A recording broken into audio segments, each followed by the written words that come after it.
No one believed me, even from those few people that I was able to share this experience with, that this is true. But luckily, with the development of the ufology and many great people out there that are doing the research and providing the video evidence, especially with Martin Stubbs, who was in charge of one television station, and he just directed one dish towards the space, and he was lucky enough to pick up the direct downlink from the space shuttles to Houston, and he provided this. So as you can see, this is on infrared. That is why his black and white is from STS-63, and they are trying to locate the Mir space station. They cannot locate the Mir space station because more than 100 objects are appearing and disappearing from the radar. Those are the same type of craft that I observed on the asteroid belt between Mars and Jupiter. And those are those balls of light that I was observing in those times, as you can see clearly, creating intelligent formation. So you can see we are never alone, and the evidence is all there, and they're keeping this secret, which is not the right way to do. Every time that when there is a storm, you can be completely sure that there are more than 200 objects above the sky charging from the released energy from the thunderbolts. Exactly the same as we go with our vehicles into the petrol station to refuel. They are refueling their propulsion systems with this organ energy which is discharged from the thunderbolts. So this led to the direct contact with the extraterrestrial races. Many of those contacts were positive and beautiful, but some of the contacts were extremely aggressive. I got in conflict with certain races, one of which was the Gray Collective, and I can confirm that we have a presence from both polarities, both positive and both negative. My life afterwards went into the direction that I was trying to help as many as possible, giving my knowledge to all the people who is open to this. Like I mentioned on the beginning, I just developed a special relationship with every student of mine, and I was trying to help him as much as possible to achieve the same. So, in my perspective, this is the way. We have to go back to the nature, and we have to unite with that energy, understand that energy, and how to direct this energy.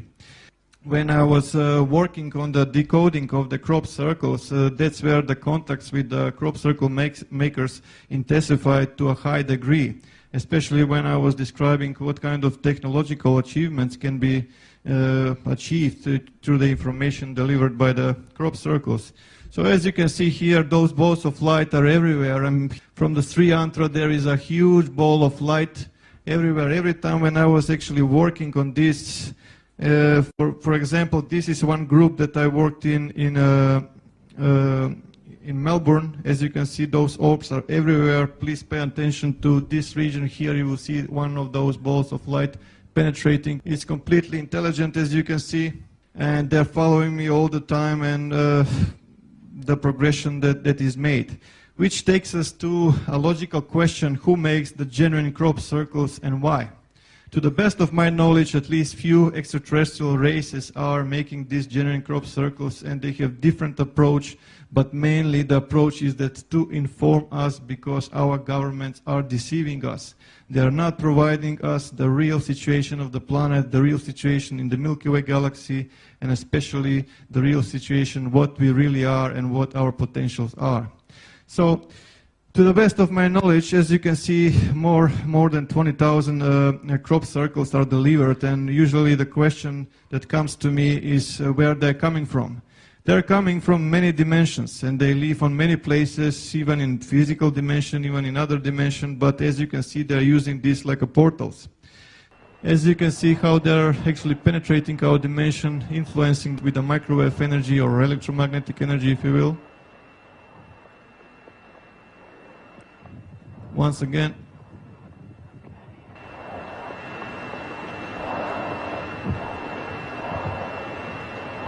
Okay.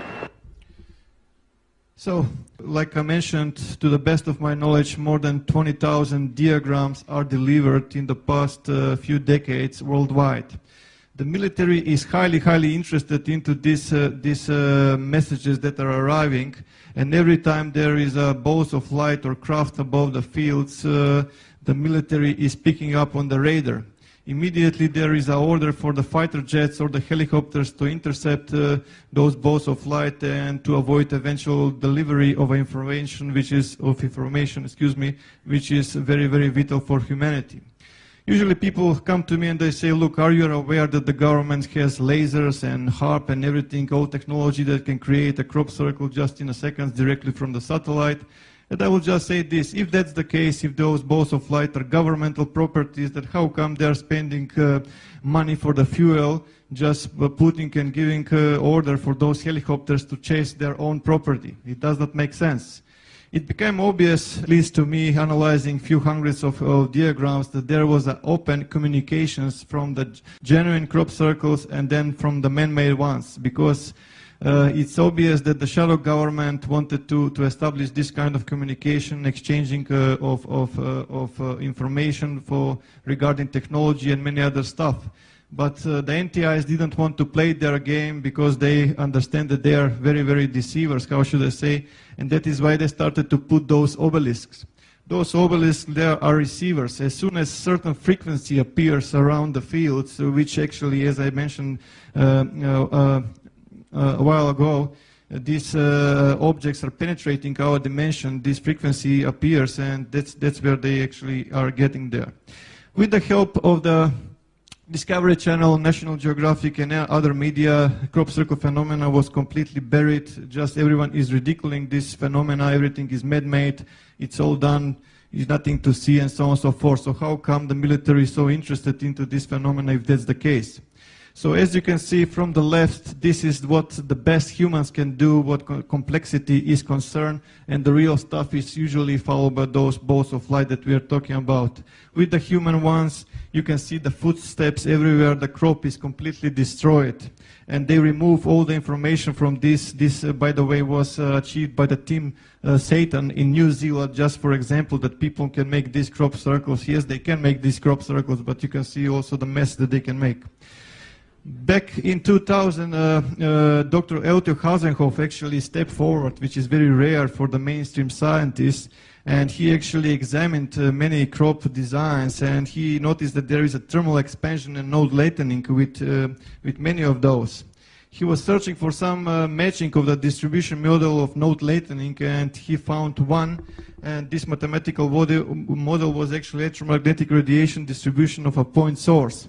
The further you go from that source, the less light it becomes. Or in other words, the distribution of the node lengthening is strongest in the crop circle center, and it's less and less as you go towards the edges, right? So the difference between the man-made and the real phenomena is that plant is still alive. It's bended even to around 90 degrees, and the plant is still growing. It was actually exposed to extreme high temperatures, but in the split of a second it was cooled also. So for the last, with this 10 to 40 micron diameter pure iron spheres detected with a genuine phenomena which is not present, and they're impossible to find with ones that are made by ropes and sticks. They just transmitted search. There is something extraordinary that is happening at the moment in the Milky Way galaxy, and search for Power L. That was all that I was able to pick up. And when Milky Way galaxy is concerned, it's very difficult for us to determine the right proportions and the right shape and appearance of the Milky Way, because we are seeing it all the time from an angle. But the extraterrestrials are saying that this Milky Way galaxy actually has the 7 spiral arms.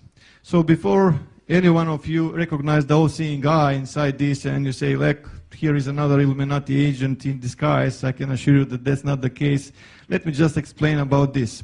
I asked the NTIs about what this thing is, and they said this is neither positive neither negative. It's just simply energy, and the contact which is made actually is polarizing this energy. For the Illuminati, it's meaning something else, but also there is another side of the coin. So let's just analyze for a while, right? Sorry. And one of the professors in Germany, Linguistic Academy, Professor Kurt Schulman actually made a translation, and he stated that these writings is matching the time of the ancient Sanskrit, and the literal translation is "the Son of the Creator comes." So what is this eye that we are seeing everywhere in the space? The interesting thing is that there is a gate, and there is something coming from this gate. They are referring to the Sagittarius A star, which is a code name for the supermassive black hole in the Milky Way galaxy center. There is a hole and there is an explosion. As you can see, hole and explosion, and they're referring to this. When those galactic cores explosions happen, there are two things that are appearing. First, there is a cosmic jet that goes perpendicular to the galactic plane, and there is a wave of energy that is spreading along the galactic plane towards the edges of the galaxy. When you throw a rock into the pond, right, or into lake, you will have a disturbance. You will create a concentric circles. You will create waves, right? So that's the same what they are saying. There is a wave. Watch out that there is a wave. And the wave is coming from the galactic center. Again, you can see a plane with birds in two directions. They're actually referring to the galactic plane because they inform me what they're trying to say. And even more birds going into two directions, and they're referring to this, and I will explain this in more detail. The energy is extreme, is going towards the edges. It's massive, it's flying fast. It's going to hit the sun. When it's going to hit the sun, it's going to change how the sun is spending its fuel, is going to produce that sun moves from its so-called main sequence into what is known red giant phase. So what will happen in our solar system in the near future, right? So for this we can analyze the pictogram that arrived on July 15, 2008. It is obvious a solar system, and when you analyze, you see that it's completely matching our solar system and the planets in it. So they even left a dot for a moon, and also they left a ring for Saturn. Again, the anomaly was found, and the crop is not destroyed by the mechanical force. So another parallel. So it's not the first time that those amazing blue displays are observed from International Space Station. So someone is referring us very strongly that we pay attention to a certain time frame, to a point in time, which is 23rd of December 2012. Just 7 days after, on July 22nd, 2008, update appeared, and which, in my perspective, is a Rosetta Stone to everything we need to know what 2012 and 2013 event is all about. So let's just analyze this for a while. Our sun is not in the same the same size anymore.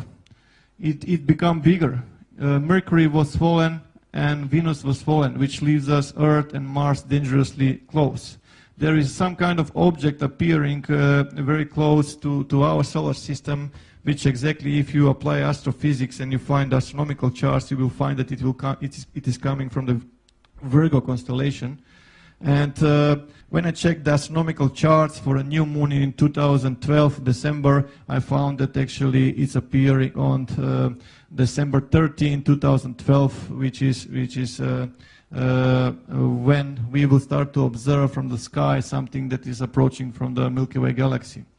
And down further, we can see different symbology here, a Milky Way galaxy with the depicted galactic plane, cosmic snake, cosmic kundalini or nexus or whatever suits your terminology, snail, spiral, again a new moon, and two stars in the Ficus star constellation, which is very close to the sun in that particular time. But sun changing size, is that possible?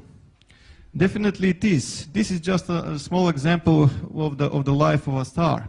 From the stellar nebula, from the gravity, we get two types of stars, average star and a massive star. Average stars is the type of star that our sun is at the moment, which is a yellow dwarf type of star. Yellow because of the color of the surface, and dwarf because it's a small for a star.